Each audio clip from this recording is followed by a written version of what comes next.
We're trying to pass the bill. Okay. And then you have that survey. Okay. The constitutionality of it, no? In case, just in case it has become a law, so Marvel, is it constitutional if ever it has become a law? It is very unconstitutional for so many reasons and for many grounds. I'm going to enumerate them later. But first, it violates a basic declaration of state principle and policy that the state shall protect equally the life of the unborn and the mother from conception. Okay. So, the word conception is very important. And we are not talking here about the medical definition, the philosophical definition, but the constitutional definition. The constitutional definition of conception is fertilization, meaning from the time that the egg cell is fertilized by the sperm cell, then insofar as the Constitution is concerned, there is human life. And the Constitution must protect it. Yun ang pinagbotohan sa Constitutional Commission. Kasama and Dr. Villegas is a part of that, a member of that 1986, right? Yes. Well, all modesty aside, I was the proponent. Oh, wow. And I had to face all the objections. And as the attorney says, it doesn't matter what all the other arguments right now are being proposed, ensoulment, even citing Aristotle. All these are irrelevant because during the constitutional proceedings, we voted. How do you define conception? And I presented at the moment of fertilization. The vast majority said yes, agreed with me. So there's no more argument. If they want to question that, then they have to propose an amendment to the Constitution. Okay, so why is the Catholic Church opposing this? Because it's definitely, it doesn't go with the teachings of Christ, no? Yes, well, if you mean the hierarchy, because yes, you are church, yes, I am church, all of us are church, yes, no? Yes. But if the hierarchy, the bishops, starting with the Pope, of course, it's for the moral reason that artificial contraceptives, which are going to be aggressively promoted by RH Bill, are immoral, are intrinsically immoral. So that's the main reason. The church participates because the church has all the reason to declare moral principles. The reason why we're putting up this show, because again, we are divided as people, right? And even among Catholics, a lot of them think that, because that will solve the problem of the overpopulation. And definitely it's a myth. And I'd like to ask Dr. Villegas, I've heard you a lot talk about that this country is definitely not facing that problem. Yes. Now, I'm against the RH Bill, first of all, because I follow the guidelines of the hierarchy. And the first reason is artificial contraceptives are immoral inherently. But I, as an economist, I'm against RH Bill because it's founded in a completely erroneous economic theory that population growth is the cause of poverty. That has been disproved 100 times over the last 250 years since the time of Thomas Malthus, who was the first one to propound such a theory, that population is always increasing faster than food, and there will be millions who will starve, and so on and so forth. It never happened. Now, they're resuscitating a theory that has been disproved, but with more sophisticated so-called scientific arguments. And again, as an economist, I have exposed all of these arguments using Nobel Prize winners who are Jews, who are Muslims, who are non-Catholics, who have shown from their more profound studies than the few Filipino economists, and I don't want to sound condescending, who use samples that are very small. Like, for example, some of the economists in the Philippines who are in favor of the RH Bill use 5, 6 countries in East Asia over a period of 10 to 15 years to show that population growth is the source of poverty.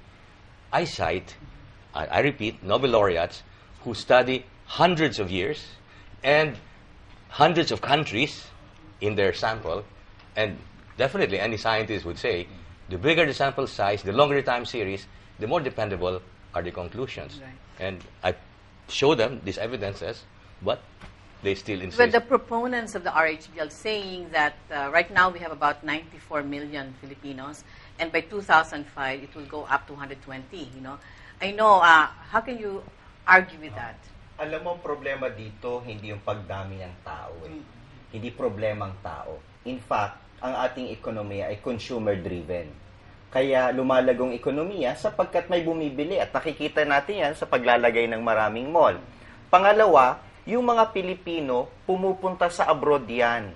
Sa mga bansa ng Europa na nga mamatay na yung mga tao doon, tumatanda, walang nag-aalaga. Nagkakaroon ng pagkakataon yung mga Pilipino na magtrabaho bilang OFWs, bilang caregiver. At yun yung nagpapalaki ng ating ekonomiya, yung remittances. So paano ngayon nagiging problema yung tao? Hindi. Ang tao ang solusyon. Yung mga proponents nito hindi alam ang nangyayari sa kanayunan, sa probinsya, yung mga magsasaka.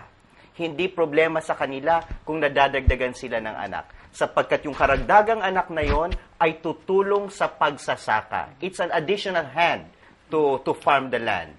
So hindi problemang tao. Ang problema, distribution of wealth. Ang problema, tanggalin ang corruption sa pamahalaan. Yun ang solusyon sa economic problem natin ngayon. So poverty is not really caused because of overpopulation, right? And that's what they've been, spreading, that our country is overpopulated, we need to stop the growth rate, So what can you say about that? On the contrary, right now, the most prosperous countries that will actually eclipse the US, Europe, and Japan over the next 20 years are the so-called emerging markets. And if you take a look at all of them, China, 1.3 billion. India, 1.1 billion. Indonesia, 250 million. Brazil, 180 million. They have been cited as the most promising countries over the next 20 years because of their large domestic markets.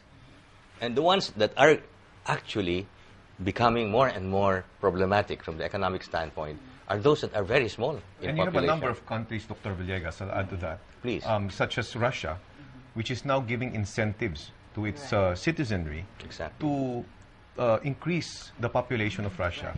You have South Korea as well. Singapore. They have a booming economy, but they know that they're having a hard time taking care of their elderly people because there are no more younger people coming into the workforce. The same thing with Singapore, as you mentioned, and so on and so forth. And we're very fortunate in the Philippines that we have a stable, so far, workforce that is able to take care of its elderly.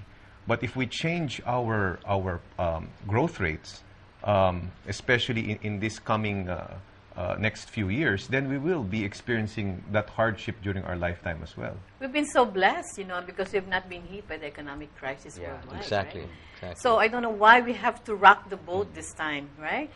So, Jean, what can you add to that? I mean, it's terrible. Like U.S., it's a growing population. Yes. Right. We're in a bad situation as far as Social Security because of the number of people paying into the system are declining. We have an aging population. Our over 65 population will be probably doubling within the next 20 years. And who's going to pay for all this? We don't have the young people. And of course, we the have anymore. de-Christianization in Europe, you can see Yeah. the change of landscape. It's horrendous. We've just been there, and I'm not going to say, but if you go to Geneva and London and Paris, you can see that the Christians are nowhere to be found anymore. The stores are all over. It has become an Islamization. I fact, think it- you mentioned that. I think that's the real reason why the first world is deadly scared about this issue of runaway population growth. Because if you check the United Nations FPA website, you'll find out that the fastest growing, as far as population-wise is concerned, countries, all belong to the African states. And so if you take a look at demographics,